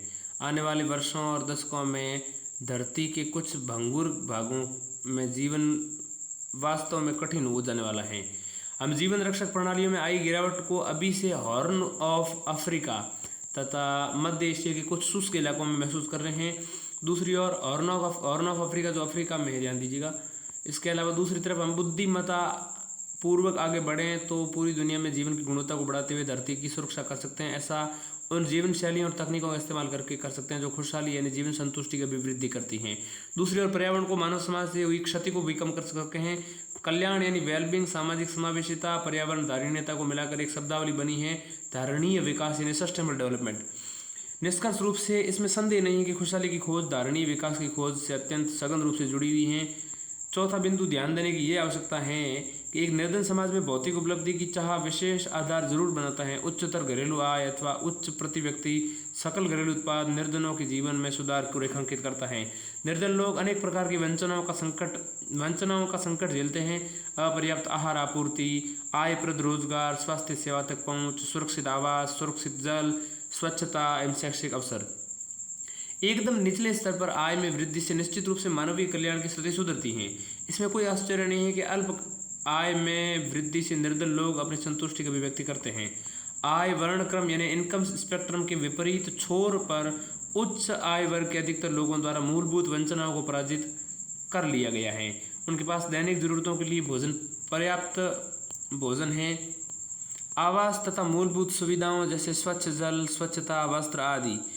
वास्तव में मूलभूत ज़रूरतों के ऊपर उनके पास सुविधाओं का आधिक्य है। समृद्धि की दशाओं ने स्वयं अपने लिए फंदे तैयार कर लिए हैं। सबसे महत्वपूर्ण बात यह है कि समृद्ध लोगों की जीवन शैली से निर्धन लोगों के अस्तित्व के लिए जोखिम पैदा होता है। समृद्ध लोगों की जीवन शैली से निर्धन लोगों के अस्तित्व के लिए जोखिम पैदा होता है। मानव प्रयासों से जलवायु परिवर्तन पहले ही निर्धन क्षेत्रों के लिए त्रासदी ला रहा है। इससे जीवन भी खतरे में पड़ रहे हैं एवं आजीविका भी छिन रही है। यह स्थिति बता रही है कि संपन्न लोग उन निर्धनों से इतने अलग होते हैं, उनके अस्तित्व को भी जोखिम में डाल रहे हैं। उनके व्यवहारिक एवं नैतिक रूप से अपने व्यवहार के प्रति कोई दायित्व बोध नहीं होता है। उनका प्रतिकूल प्रभाव भी कितना गहरा है। पांचवा ध्यान देने की बात यह है कि समृद्धि के साथ विपत्तियां, समस्याएं भी आ रही, जैसे मोटापा, वयस्क मधुमेह, तंबाकू जनित रोग, खान पान की गड़बड़ियां, मनोवैज्ञानिक गड़बड़ियां, शॉपिंग, टीवी, जुए की आदत, ये सब विकास की अदालत गड़बड़ियों के उदाहरण हैं। उसी प्रकार की क्षति, सामाजिक भरोसे में कमी, आधुनिक भूमंडलीकृत अर्थव्यवस्था की लहर से उपजी चिंताएं, बेरोजगारी का खतरा तथा स्वास्थ्य बीमा से अनवरित बीमारियां अमेरिका सहित दुनिया के अनेक देशों में आज भी जीवन को दूभर बना रहे हैं। छठा ध्यान देने की बात यह है कि उच्च औसत आय से हमेशा उच्च कल्याण का स्तर ऊंचा नहीं किया जा सकता। इसका सटीक उदाहरण अमेरिका है। जैसा कि प्रोफेसर रिचर्ड ईस्टरलिन ने गौर किया कि जहां सकल प्रति व्यक्ति आय राष्ट्रीय उत्पाद 1960 से 3 दशक के कारक बढ़ा है, वहीं औसत प्रसन्नता की माप जो है पिछली आधी सदी से अपरिवर्तित रही है। अमेरिका के बढ़ते उत्पादन से पर्यावरण की व्यापक क्षति हुई है, खासकर ग्रीन हाउस गैसों तथा मानव प्रेरित जलवायु परिवर्तन के माध्यम से, और तब भी अमेरिका लोगों के कल्याण का स्तर बढ़ा नहीं है। इस प्रकार हमारे पास कुशलता का अल्पकालिक लाभ बनाम दीर्घकालिक पर्यावरणीय लागत का कोई ट्रेड ऑफ नहीं है। नहीं, हमें अल्पकालिक लाभों को ऑफसेटिंग के बिना भी पर्यावरण की क्षति सहनी है। ईस्टरलिन ने अमेरिका में यह विरोधाभास उजागर किया कि किसी भी समय धनी निर्धनों से अधिक खुश हैं, लेकिन कुल मिलाकर समाज में संपन्नता आने के बाद भी प्रसन्नता नहीं बढ़ी। ऐसा 4 कारणों से हुआ, और कौन कौन से कारण जो है ईस्टरलिन ने बताए। पहला कि व्यक्ति अपनी तुलना दूसरों से करते हैं, वे उस समय खुशहाल रहते हैं, तब सामाजिक अथवा आय के सोपान पर ऊंचे पर पहुंच स्थान पर रहते हैं। सभी के साथ साथ ऊंचाई आने पर सभी उनकी सापेक्ष स्थिति अपरिवर्तित रहती है।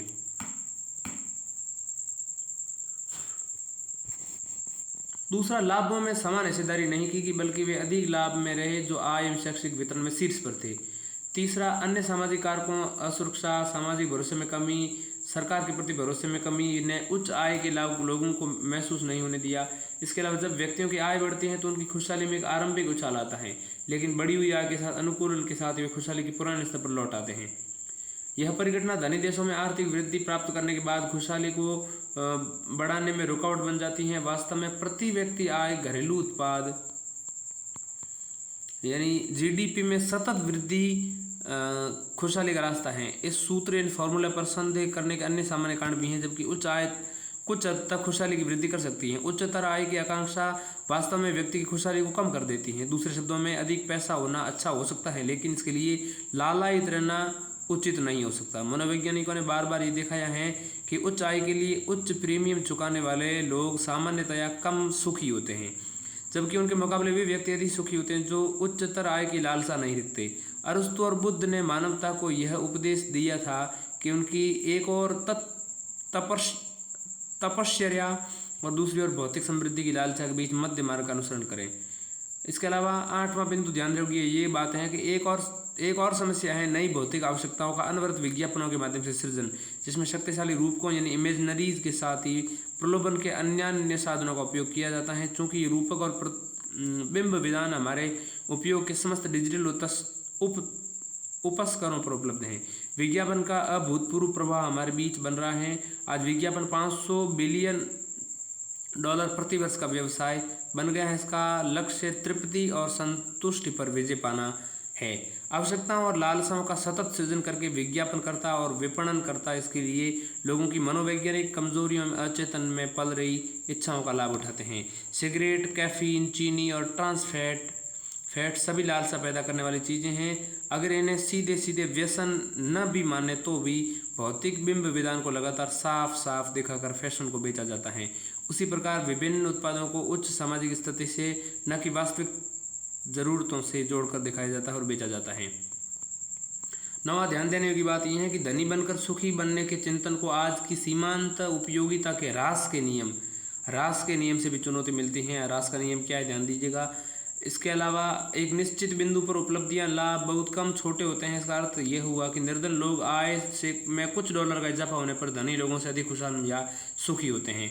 एक बेहतर कारण यह है कि जिसके चलते OECD देशों में कर या स्थानांतरण प्रणाली टैक्स एंड ट्रांसफर सिस्टम इस प्रकार की बन गई हैं जिसके चलते उच्च आय वाले परिवारों से राजस्व वसूला जाता है और निम्न आय वाले परिवारों से उसका स्थानांतरण कर दिया जाता है। दूसरे तरीके से देखें तो घरेलू आय में असमानता कुल कर एवं स्थानांतरण यानी net of taxes and transfer प्रणालीगत रूप से पहले के करों एवं स्थानांतरण बिफोर टैक्सेज एंड ट्रांसफर से निम्न होती हैं। 10वां बिंदु ये है कि पश्चिमी अर्थशास्त्रियों का सतत GNP वृद्धि का तर्क मानवता के ऐसे विजन से निर्मित होता है जो संतों उपदेशकों के विवेक, इसके अलावा मनोवैज्ञानिकों के शोधों तथा विज्ञापनकर्ताओं के अभ्यास के विरुद्ध खड़ा है। अर्थशास्त्री मानते हैं कि व्यक्ति तर्कसंगत निर्णयकर्ता होते हैं जो जानते हैं कि उन्हें क्या करना चाहिए, उसे अपने निर्धारित बजट में कैसे प्राप्त करना है। व्यक्ति अपना ही ध्यान रखते हैं और अपने द्वारा किए गए उपभोग से आनंद प्राप्त करते हैं। एक उपभोक्ता के रूप में अपनी प्राथमिकताओं के बदलने का अंदाजा उन्हें पहले ही हो जाता है। कुछ अर्थशास्त्री तो यहाँ तक कहते हैं कि दवा व्यसनी, ड्रग एडिक्टेड तर्कसंगत व्यवहार करते हैं। दवा उपयोग के शुरुआती लाभों के बाद भारी व्यसन को नुकसान को ट्रेड ऑफ करके। इसके अलावा 11वां बिंदु ये है कि हम कह सकते हैं कि हमें एक निम्न प्रकार की मानवता का मॉडल चाहिए जिसमें हमें आवेगों, भावनाओं और तर्कसंगत सोच, अचेतन चेतन निर्णय निर्धारण, इसके अलावा तीव्र और मंद चिंतन प्रक्रिया की एक जटिल प्रक्रिया चलती रहे। हम अनेक निर्णय भावनाओं तथा प्रवृत्तिगत आवेगों में लेते हैं जिन्हें बाद में सचेत विचार के तर्कसंगत बनाया जाता है। हमारे निर्णय संगतों, बिंब विधानों, सामाजिक संवर्गों तथा विज्ञापन से प्रभावित होते हैं। हम अपनी अनुक्रमिक पसंदों और विकल्पों यानी सीक्वेंसेस चॉइसेस के प्रति असंगत या असमरूप हो सकते हैं, जिससे कि सुसंगत स्थिरता के मूल मानकों को हासिल करने में हम विफल रहते हैं और अपने मानसिक तंत्र के प्रति अनजान भी रहते हैं जिससे कि हम गलतियां कर बैठते हैं। व्यसनी अपने आने वाले दिनों की वेदना का अंदाज़ा नहीं लगा सकता। हम अभी खर्च करते जाते हैं, दिवालियेपन का परिणाम बाद में भुगतने पड़ते हैं। हम पुनः ये समझते हैं कि हम सामाजिक पशु हैं, हम नकल करके सीखते हैं, सामाजिक परंपराओं को निभाकर खुशी हासिल करते हैं, साथ ही समुदाय के प्रति जुड़ाव और लगाव महसूस करते हैं। 12वां बिंदु है मनुष्य दूसरों के दर्द को महसूस करता है। हमारे अंदर मिरर न्यूरॉन्स होते हैं जिससे हम दूसरों के दृष्टिकोण से भी चीज़ों को देखते हैं, समझ सकते हैं। इन क्षमताओं के कारण हम अजनबियों से सहयोग कर सकते हैं और उन कार्यों में भी खुद को लगा सकते हैं जिनमें किसी प्राप्ति या पुरस्कार की संभावना न हो। साथ ही असहयोग करने वालों को दंडित करने की क्षमता भी हमें होती है और अपने ऊपर खतरा मोल लेकर भी हम दंड को कार्यान्वित करते हैं। तब भी इस प्रकार के सहयोग एवं साझेपन की एक सीमा है। हम धोखा भी करते हैं, वचन भंग भी करते हैं, यहाँ तक कि बाह्य समूह के सदस्यों को मार भी देते हैं। हम अस्मिता की राजनीति में संलग्न रहते हैं, बाहरियों के प्रति क्रूरता बरतते हैं क्योंकि अपने समूह के प्रति अपनापन रखते हैं। मानव स्वभाव हमेशा से ऐसा रहा है। उस समय भी बुद्ध ने मानवता को सांसारिक सुखों की मरीचिकाओं के बारे में शिक्षा दी थी, तब भी जबकि ग्रीकों ने हमें बहकाने वाले उन सायरन सॉन्ग्स के प्रति सावधान किया था जो हमारी जीवन धारा से विलग कर सकते हैं। आज हमारे पास पहले की तुलना में बहुत अधिक विकल्प हैं। प्राचीन संसार में विकल्प अत्यल्प थे, खूब मेहनत करना ताकि पर्याप्त भोजन मिल सके और तब भी अकाल और महामारी की जोखिम का सामना करना। इसके अलावा आज हमारे पास विकल्प वास्तव में मौजूद हैं। क्या दुनिया को सकल राष्ट्र उत्पाद यानी कि जीएनपी को पर्यावरण विनाश की सीमा तक आगे बढ़ाना चाहिए? तब भी संयुक्त राष्ट्र सकल राष्ट्र उत्पाद यानी जीएनपी की समृद्धि लाभ यानी कि इंक्रीमेंटल गेन्स में बढ़त नहीं हो पा रही है और समृद्ध लोगों में खुशहाली की वृद्धि क्यों नहीं हो रही है? क्या हमें समुदाय और सामाजिक भरोसे की कीमत पर उच्चतर निजी आय के पीछे भागा जाना चाहिए? क्या हमें सरकारों को विज्ञापनों के प्रति खर्च होने वाले $500 बिलियन के अधिक एक छोटे से अंश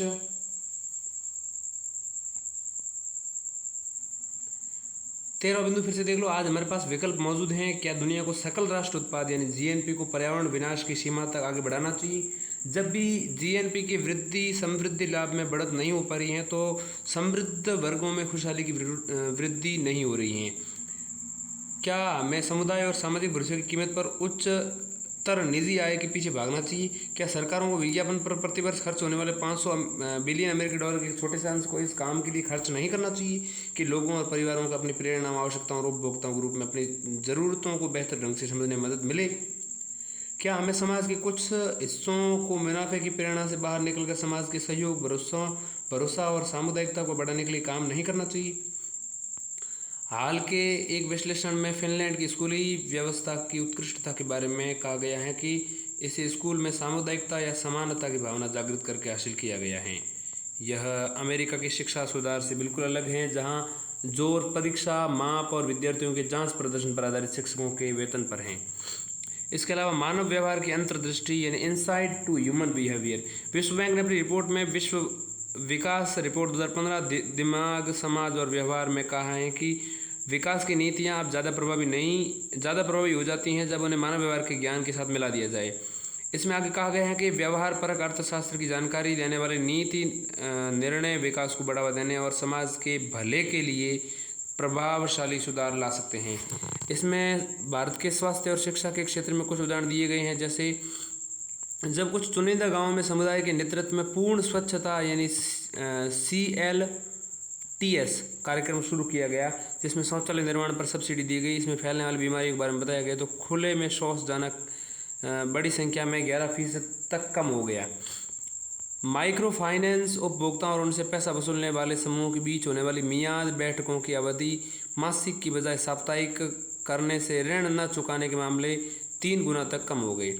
शोध ने बताया गया कि जातिगत पहचान जाहिर न किए जाने पर पिछड़ी जातियों के लड़के पहले सुलझाने में उच्चतर जातियों के लड़के के समान ही थे, लेकिन एक मिश्रित समूह जिसमें जातिगत पहचान पहले सुलझाने के पहले ही उजागर कर दी गई थी में पिछड़ी जातियों के लड़कों की उपलब्धियों में उल्लेखनीय जातिगत अंतर नजर आया और वे 23% पिछड़ गए। रिपोर्ट के अनुसार परीक्षा लेने वालों को जाति पहले ही पता चल गई थी, जिससे उनका कार्य निष्पादन प्रभावित हुआ। रिपोर्ट में सिफारिश की गई कि रूढ़िवादी ढांचे से क्षमता में काफ़ी अंतर आ जाता है, जिससे फिर से वही रूढ़िवादिता हावी हो जाती हैं और बहिष्कार का आधार बनती हैं।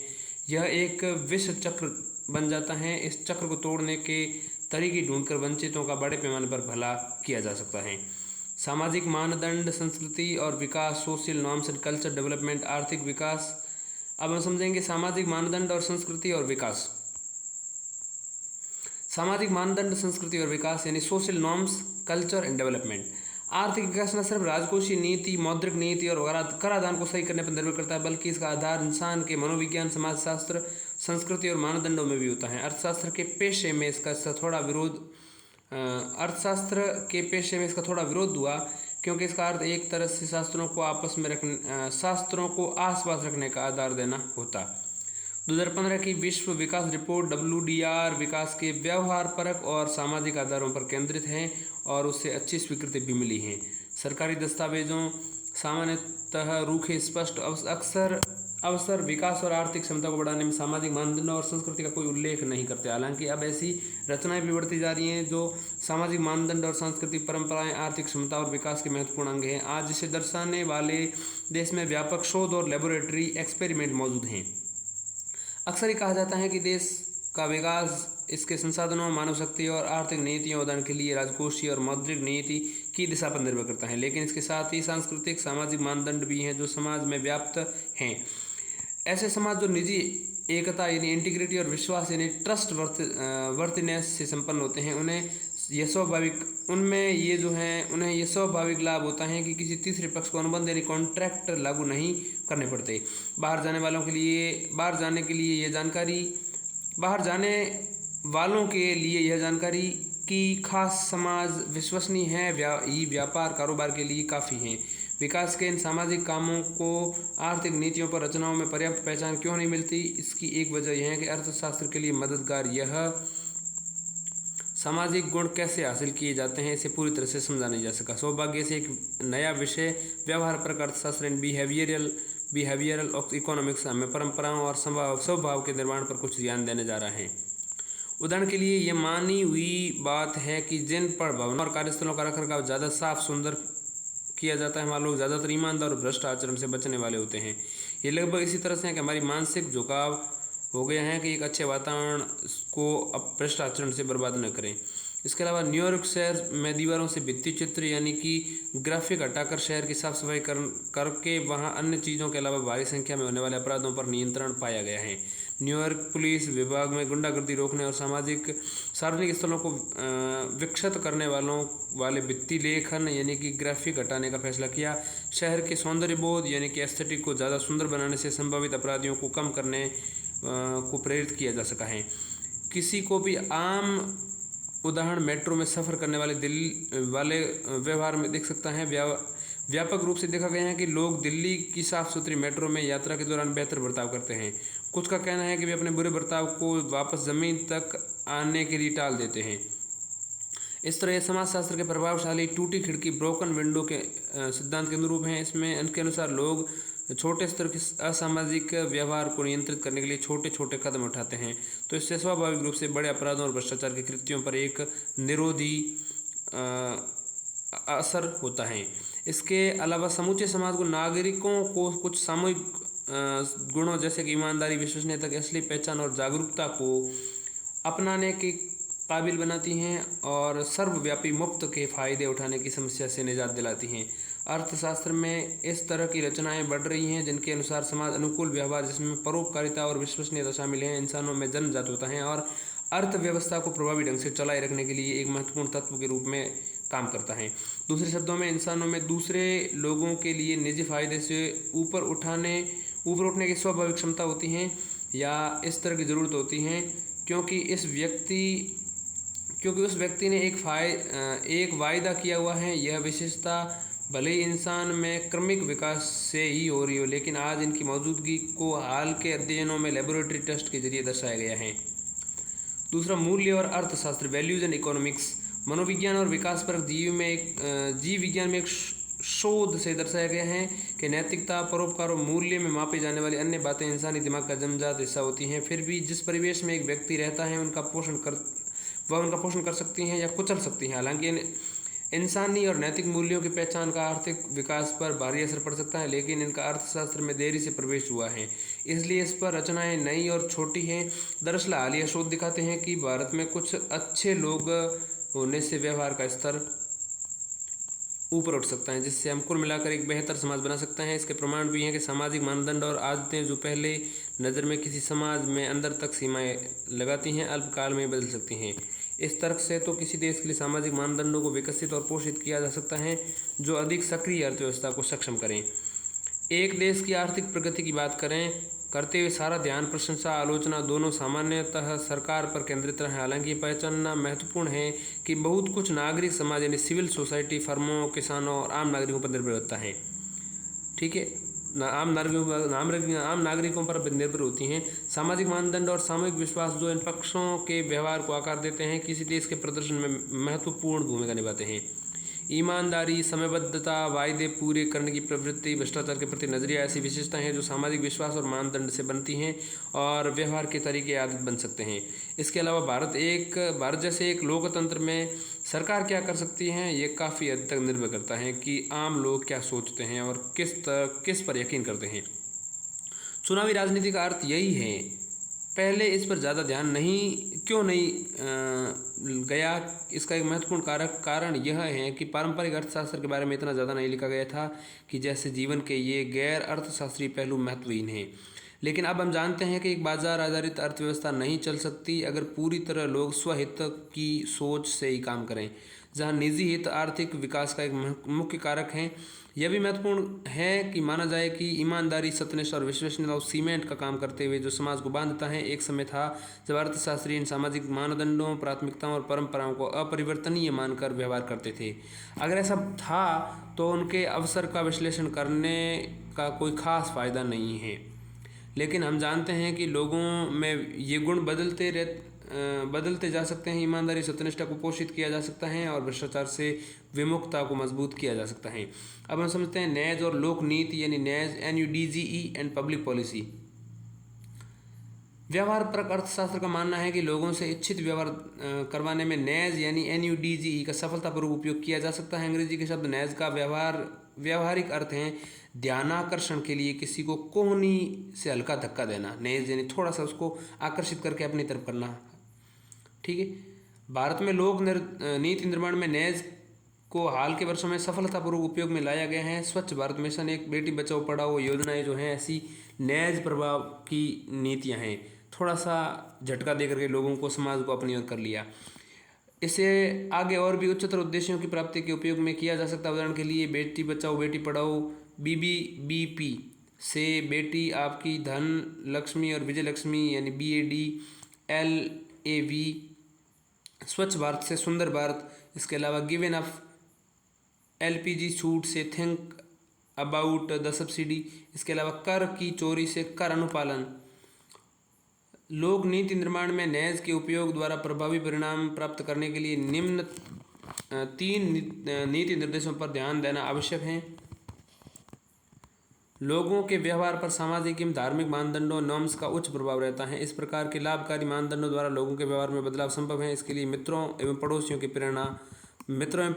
को प्रेरणा स्रोत माना जा सकता है।